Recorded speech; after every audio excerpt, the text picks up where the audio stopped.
AITA for spending my late son's college fund on a Europe trip instead of giving it to his stepbro. My son was brilliant, smarter than me.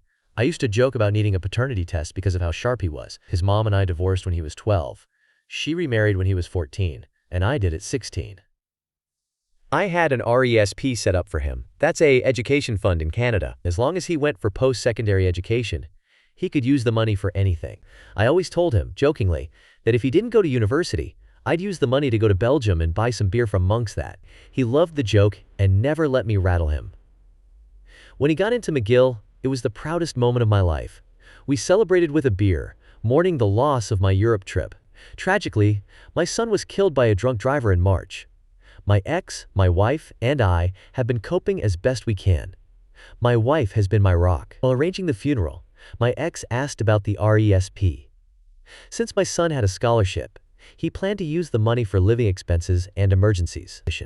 She wanted it for her stepson, but I said no.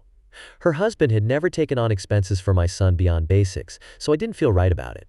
I told her I'd do what I'd always joked about, go to Europe and drink beer in my son's honor. She called it a waste, and maybe it is.